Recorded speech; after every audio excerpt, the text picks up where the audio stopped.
अंतःकरणातून जर माऊली आपण संतांचा जप केला, देवाचा धावा केला, तर आपली इच्छा पूर्ण करणारे कोण आहेत? संत आहेत, देव आहेत, हरी महाराज. आता घडलेली घटना आहे, आता सगळ्याला माहित असणारे, भारत देशात नाही तर 200 देशामध्ये ज्यांचे भक्त आहेत, शिष्य आहेत, असे संत असणारे वृंदावनचे पिवळ्या वस्त्रातला महात्मा, चंदन लावलेलं, लुंगी गुंडाळलेली आणि 100 सूर्याचं तेज ज्यांच्या मुखावर आहे, अशा पिवळ्या वस्त्रातला महात्मा म्हणजे संत प्रेमानंद महाराज. ऐका, संत कशी आपली इच्छा पूर्ण करतात, देव कशी इच्छा पूर्ण करतो. आणि संत प्रेमानंद महाराज सतत त्यांचं भजन, राधे राधे राधे राधे, अखंड त्यांचं भजन.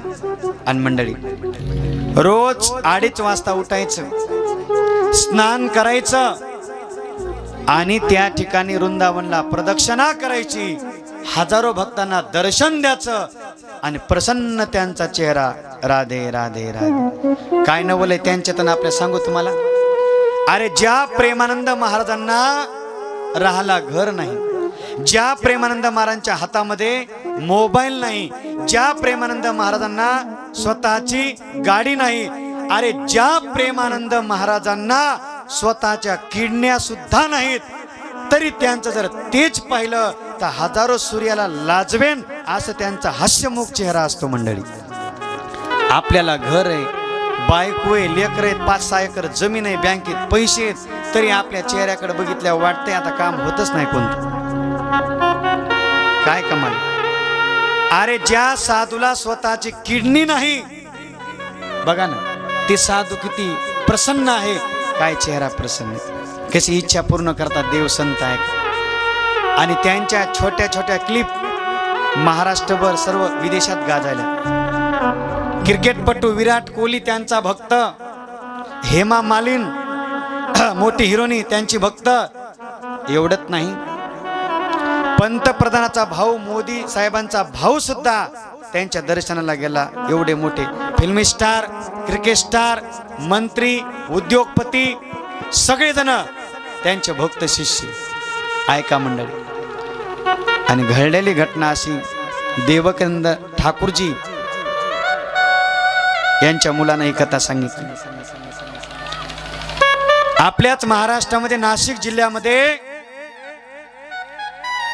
एक 15 वर्षाची मुलगी जी हातानं अपंग आहे आणि पायानं सुद्धा अपंग आहे मंडळी. आणि प्रेमानंद महाराजांचे टीव्हीवर प्रवचन ऐकून, मोबाईलला त्यांची कथा ऐकून, त्यांचं भजन ऐकून त्यांची भक्त झाली. आणि तिनं सुद्धा प्रेमानंद महाराज सारखा एक रुमाल घेतला, हातामध्ये माळ घेतली, त्यांच्यासारखं चंदन लावायचं आणि राधे कृष्ण असं भजन करायचं. मंडळी, प्रेमानंद महाराजांचा फोटो ठेवलेला घरी, महाराजांना गंध लावायचा, महाराजांचं दर्शन घ्यायचं आणि ब्रह्ममुहूर्तापासून त्या बहिणीनं आमच्या राधे कृष्ण भजन करायचं. 18 तास भजन. आदर्श गुरु प्रेमानंद महाराज वृंदावनचे. मंडळी, हात अपंग होते, पाय अपंग होते, आणि मायबापाला सांगितलं, आई बाबा मला हातात बांधायला घडी घेऊ नका, बाबा मला महागाचा ड्रेस घेऊ नका, बाबा मला महागाच्या चपला घेऊ नका, मला मोबाईल देऊ नका बाबा, पण माझी एकच इच्छा आहे, बाबा मला वृंदावनला न्या आणि वृंदावनला नेऊन मला प्रेमानंद महाराजचं दर्शन घडून द्या, मला प्रेमानंद महाराजांचं दर्शन घ्यायचं एकदा मला. मायबापाची गरिबी होती मंडळी, भाऊ होता लहान आणि गरिबी असल्यामुळं त्या मुलीचीकडे काय लक्षच दिलं नाही. आणि रोज ती एकदा म्हणायची जेवायच्या अगोदर, बाबा मला प्रेमानंद महाराजांचं दर्शन घडून द्या एकदा. आणि अखंड तिचं भजन राधे कृष्ण. मंडळी, असं भजन करता करता एके दिवशी अपंग होती, पाय बरोबर नव्हते, तब्येत बरोबर नव्हती, उठून बसता येत नव्हतं बरोबर. आणि असं राधा कृष्ण म्हणत एका दिवशी ती मरण पावली महाराज. तिने देह ठेवला, गेली. मरण पावल्यानंतर मायबाप रडू लागले, बेटा राधे कृष्ण भजन केलंस तू, आम्हाला कधी काही मागितलं नाही, गोड पदार्थ मागितला नाही, वस्तू मागितली नाही. तुझी एकच इच्छा होती की वृंदावनला जा आणि वृंदावनला मला नेऊन प्रेमानंद महाराजांचं दर्शन घडून द्या. बेटा तुझी आज आम्हाला किंमत कळाली ना. तुला जिवंतपणे आम्ही प्रेमानंद महाराजांचं दर्शन घडू दिलं नाही, आम्ही नेलं नाही. पण बापानं हात जोडे त्या प्रेताजवळ, बेटा मेल्याच्या का नंतर होईना तू नेहमी म्हणायचीस ना, बाबा जिवंतपणे जरी मला बाबाचं दर्शन नाही झालं तर मेल्याच्या नंतर का होईना मला प्रेमानंद महाराजांचं दर्शन व्हावं, हीच इच्छा आहे तुझी. हेच तू रोज मागायची ना. बेटा जिवंतपणे तुझी आम्ही इच्छा पूर्ण नाही केली, पण मेल्यावर का होईना तुझी इच्छा पूर्ण करणार आहेत आम्ही. मंडळी मायबाप गरीब होते, ॲम्ब्युलन्स गाडी केली आणि ॲम्ब्युलन्स गाडी घेऊन माझ्या बहिणींनो ती ॲम्ब्युलन्स गाडी मायबाप भाऊ त्या प्रेताला घेऊन, ते प्रेत घेऊन वृंदावनला आले. आणि ज्या ठिकाणी आपण बघतो ना मोबाईलला, रोज प्रेमानंद महाराज प्रदक्षिणा करतात 3 वाजता. हजारो लोक हार घेऊन, फुलं घेऊन, रांगोळी काढून त्यांच्या दर्शनाला उभे असतात. ती ॲम्ब्युलन्स गाडी त्या प्रदक्षिणाला रोडला ठेवली की प्रेमानंद महाराज येतील आणि त्यांची कृपादृष्टी आमच्या मुलीच्या प्रेतावर पडन आणि आमच्या मुलीचे जीवन धन्य होईल. अशी ॲम्ब्युलन्स गाडी रस्त्याला ठेवली.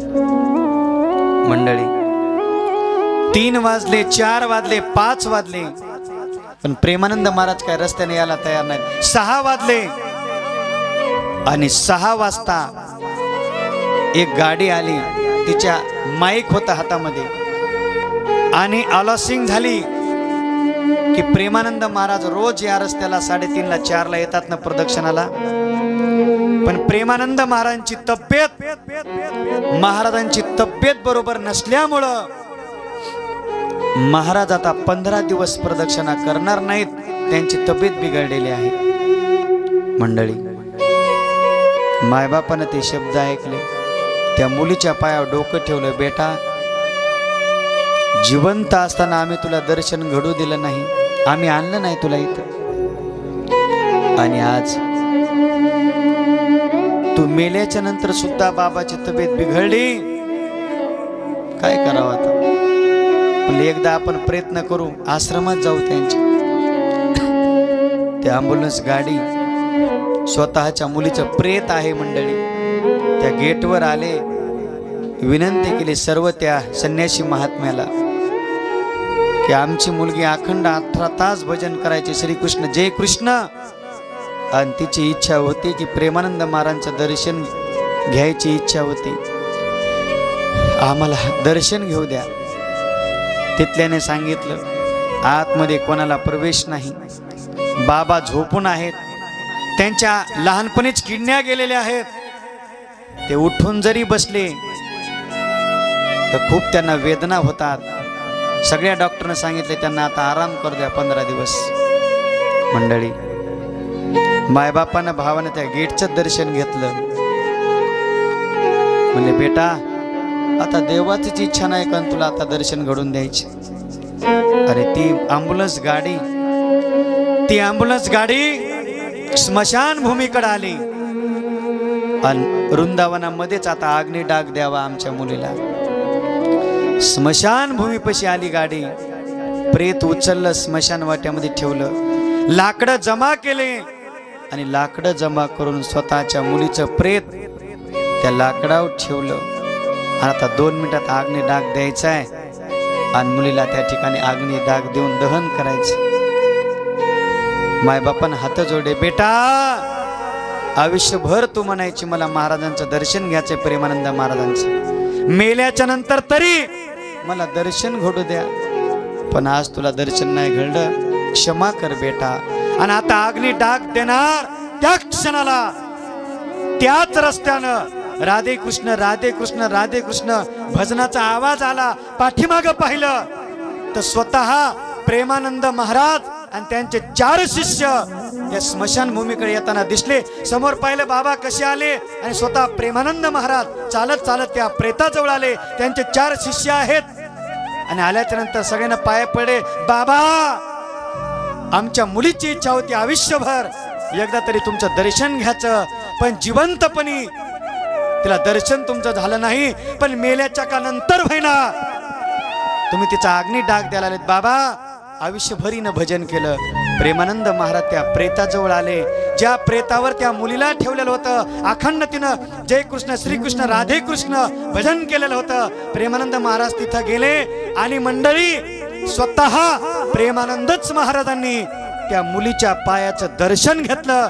सांगितलं धन्येश बेटा तू, हातामध्ये अग्नी घेतला आणि अग्नी डाग देण्याचं काम प्रेमानंद महाराजांनी केलं. मायबापाला समाधान वाटलं, अरे मेल्याच्या का नंतर होईना आमच्या मुलीला महाराजांचं दर्शन घडलं. महाराज अग्नी डाग दिला. प्रेमानंद महाराज 15 मिनिटात निघून गेले आणि निघून गेल्यानंतर मायबाप 5-6 दिवस तिथं राहिले आणि म्हणले जाताना बाबाचे आभार मानून जावे, जाताना दर्शन घेऊन जावं. आणि ज्यावेळेस महाराज प्रेमानंद महाराजच्या आश्रमात आले 10 दिवसांनी 8 दिवसांनी म्हणले प्रवेश बंद आहे. नाही म्हणले आमच्या मुलीचं कल्याण केलं त्यांनी, जाता जाता एकदा दर्शन घेऊ द्या, आम्ही फार लांबून आलोत.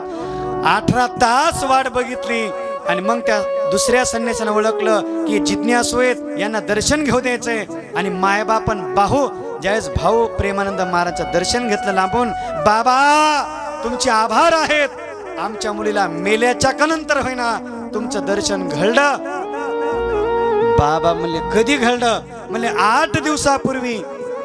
अरे म्हणले 17 दिवस झालं मी इथं झोपूनच आहे, आज मी इथं प्रवचनाला थांबलेलोय. नाही बाबा 8 दिवसापूर्वी तुम्ही स्मशानभूमीमध्ये आलात आणि आमच्या मुलीला अग्नी डाग दिलात आणि आम्हाला दर्शन दिलं. अरे नाही रे बाबा इथंच आहे मी. आणि त्यावेळेस म्हणले असं आहे का? आणि प्रेमानंद महाराजांनी ज्यावेळेस डोळे झाकले आणि मनन चिंतन केलं आणि मनातली मनात चिंतन मनन करत असताना त्यांच्या डोळ्यातून अश्रूंच्या धारा येऊ लागल्या. मायबापाने विचारलं महाराज तुम्हाला रडायला काय झालं, इतक्या मोठ्याने रडता का? त्यास प्रेमानंद महाराजांनी सांगितलं अरे तुम्ही किती भाग्याचे आहात, अरे 17 दिवस झालं मी इथं झोपूनच आहे, पण तुमच्या मुलीला अग्नी डाग देण्याकरता मी नव्हतो आलो, तर माझ्या रूपामध्ये राधा राणी आणि भगवान कृष्ण तिथं आले, अग्नी डाग दिला आणि तुमच्या मुलीचं दर्शन घेऊन तिला परमधामाला धामाला नेण्याचं काम माझ्या भगवान कृष्णानं आणि राधा राणीनं केलं. मंडळी आणि ढसा ढसा रडू लागले प्रेमानंद महाराज. किती भाग्य आहे तुमचं, काय माझी राधा राणी कृपाळू आहे, काय माझा कृष्ण प्रेमळ आहे. अरे त्या भक्ताची इच्छा होती प्रेमानंद महाराजचं दर्शन घ्यावं, जिवंतपणे त्या लेकरानं माझं दर्शन घेतलं नाही आणि मेल्याच्या नंतर माझं दर्शन व्हावं तर माझी तब्येत बिघडली, पण कृष्णा राधा माझ्या रूपामध्ये तुम्ही तिथं गेलात आणि तिचं परम करण्यात कल्याण करण्याचं काम तुम्ही दोघांना केलं.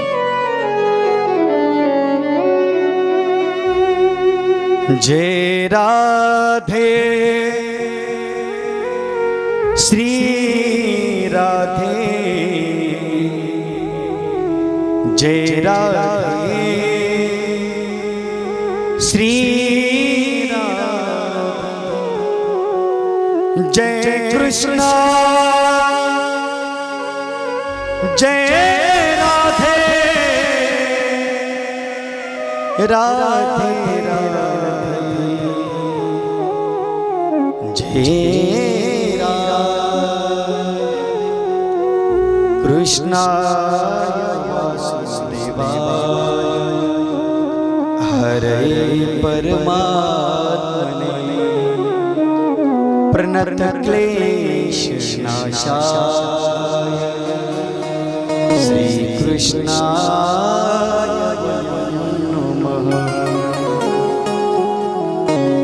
कृष्णाय वासुदेवाय हरे परमात्मने प्रणत क्लेशनाशाय